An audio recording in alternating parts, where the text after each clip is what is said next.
Hello everyone, ये video morphology के बारे में है जो कि एक इम्पॉर्टेंट टॉपिक है in the study of descriptive linguistic. Morphology एक साइंस है और स्टडी है smallest grammatical unit of language.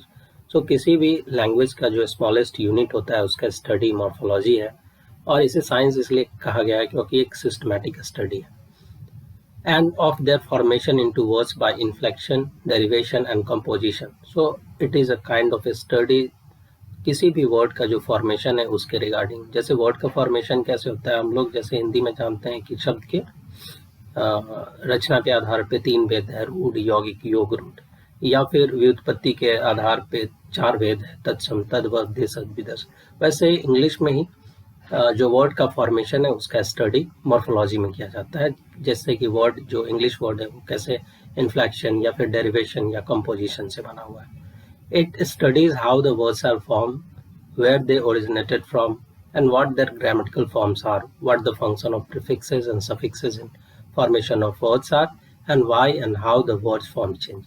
So overall हम कह सकते हैं इसमें वर्ड का फॉर्मेशन के बारे में जाना जाता है, वर्ड्स कहाँ से आते हैं, कहाँ से ओरिजिन हुए हैं, साथ ही साथ किसी एक वर्ड का जो ग्रामेटिकल फॉर्म्स है वो कैसे बनता है, या फिर वो वर्ड कैसे फंक्शन करता है, साथ ही वो अपना जो फॉर्म है वो कैसे चेंज करता है। इन सब का जो स्टडी है वो उसको कलेक्टिवली मॉर्फोलॉजी के अंदर पढ़ा जाता है। It is not only the synchronic study of word form. तो कहा जाता है कि ये केवल एक सिंक्रोनिक स्टडी नहीं है मॉर्फोलॉजी।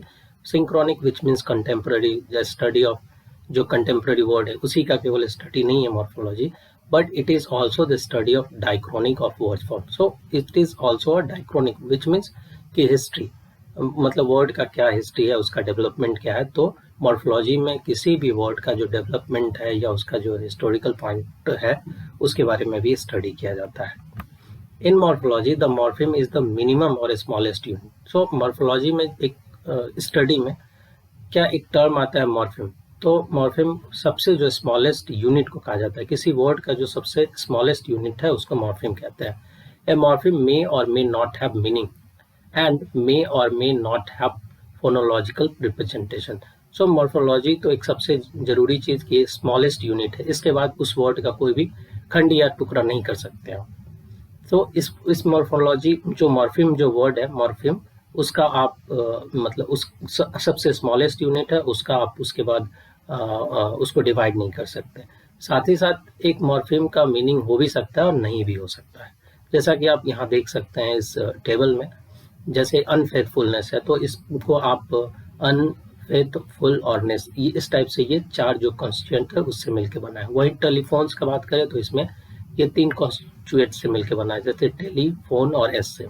और वही टेलीफोन को देखेंगे तो इसमें 2 पार्ट है, टेली और फोन, और वही इंडिया में सिंगल है ये। सो ये रहा मॉर्फिम का जो लिस्ट है और वो कितने पार्ट से बना हुआ है वहाँ आपके सामने ये लिस्ट है। अब हम लोग देख लेते हैं क्लासिफिकेशन ऑफ मॉर्फिम। मॉर्फिम का क्लासिफिकेशन किया गया, बहुत तरीके से किया गया। इसमें जो मेन है क्लासिफिकेशन का जो फॉर्मेट है, जो मेन है, इसमें पहला क्लासिफिकेशन है लेक्सिकल मॉर्फिम और ग्रामेटिकल मॉर्फिम। सो लेक्सिकल मॉर्फिम में वैसे मॉर्फिम आते हैं जो कि इंडिपेंडेंट, जिसका अपना एक इंडिपेंडेंट मीनिंग होता है, and their forms change according to number, gender और टेंस एंड सो ऑन। और साथ ही साथ जो लेक्सिकल मीनिंग होता है उसका जो फॉर्म है वो चेंज हो जाता है नंबर के हिसाब से, जेंडर या टेंस के हिसाब से। लाइक नाउन में जो भी वर्ड्स आते हैं जैसे कि कैट, डॉग, ये सब चेंज होते हैं। कैट का कैट्स हो जाता है, डॉग का डॉग्स हो जाता है। तो साथ ही वर्ब में वर्ब का भी फॉर्म चेंज होता है, लाइक कि प्ले का प्लेज, प्लेइंग, इस टाइप से। एडजेक्टिव भी चेंज हो जाता है, जैसे कि स्वीट, स्वीटली, इस टाइप से जो भी वर्ड जो चेंज हो जाते हैं, साथ ही साथ जिसका अपना मीनिंग होता है वो सब लेक्सिकल मॉर्फिम में आते हैं। ग्रामेटिकल मॉर्फिम वैसे इसको फंक्शनल मॉर्फिम भी कहते हैं, and their form do not change as lexical morpheme. लेकिन ग्रामेटिकल मॉर्फिम लेक्सिकल मॉर्फिम की तरह अपना फॉर्म नहीं चेंज कर सकते, like preposition, on, and, on, of, above, below, ये सब चेंज नहीं होते हैं। साथ ही साथ जो कंजंक्शन है लाइक एंड, बट, ये सब चेंज नहीं होते हैं। आर्टिकल ए एंड द, ये सब चेंज नहीं होते। डिटरमाइनर्स जो भी है, दिस, दैट, दीज, दोज, ये भी चेंज नहीं होते। तो इस टाइप के जो वर्ड है उसे ग्रामेटिकल मॉर्फिम या उसे फंक्शनल मॉर्फिम कहा जाता है। एक दूसरा क्लासिफिकेशन है फ्री मॉर्फिम और bound morpheme. So free morpheme हमेशा ही जो अपीयरेंस होता है उसका अकेले होता है, it is also known as root. So इसे रूट मॉर्फिम भी कहा जाता है। रूट वर्ड जैसे हम लोग हिंदी में कहते हैं रूट वर्ड, वैसे ये रूट है। Like rat, cat, go, back, the, an, above, you etcetera, ये सारे जो वर्ड्स है वो सब फ्री मॉर्फिम के अंतर्गत आते हैं। वहीं बाउंड मॉर्फिम में आते हैं जो मतलब अलोन नहीं होते हैं। It may have more than one constituent. So इसका डबल पार्ट होता है, एक से ज्यादा पार्ट होता है। रैट से रैट्स बन गया, कैट से कैट, बैकग्राउंड, तो इसके दो पार्ट हुए। लवली के भी दो पार्ट हुए, अगली के भी दो पार्ट, अनफेथफुलनेस में चार पार्ट हो गए एक्सेट्रा। सो इस टाइप के जो वर्ड आएंगे वो बाउंड मॉर्फिम में आते हैं। अभी बाउंड मॉर्फिम को भी जो ग्रामेरियंस है वो उसको डिवाइड किए हैं तीन पार्ट में, एक प्रीफिक्स, इनफिक्स और सफिक्स। सो हम लोग प्रीफिक्स के बारे में जानते हैं कि अगर प्रीफिक्स हमेशा ही वर्ड के पहले लगता है। लाइक कि अन, ये प्रीफिक्स है। सो अन अगर किसी जो रूट वर्ड है उसमें लग जाता है तो अनफेथ हो जाता है। लाइक डिसऑनेस्ट, जिसमें डिस प्रीफिक्स है। प्रीपेड में प्री जो है वो प्रीफिक्स है। इमोरल में आई एम जो है वो उस आई एम प्लस मॉडल ये इक्वल टू इमोरल बन जाता है। वहीं एक्स फ्रेंड में एक्स जो है वो प्रीफिक्स है। इनफिक्स में क्या होता है कि हमेशा जो मॉर्फिम है वो दो वर्ड के बीच में आता है, जैसे पासर और बाय, इनके बीच में एस आया है तो ये इनफिक्स हो गया।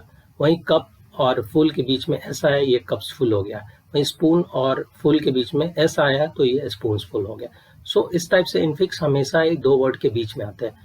एक जो थर्ड क्लासिफिकेशन है, जो तीसरा टाइप है बाउंड मॉर्फिम का, वो है सफिक्स, जो हमेशा ही रूट वर्ड के बाद लगते हैं। Like kind plus ness equal to kindness, truly में एल वाई लग गया तो एल वाई जो हो गया सफिक्स हो गया। वहीं पाउच में ई एस लग गया तो पाउचेज हो गया, और इसमें जो ई एस है वो सफिक्स है। नेशनलिज्म में आई एस एम, ये क्या है, सफिक्स है। वहीं पनिशमेंट में मेंट जो है वो ये आपका सफिक्स है। So this was the short video.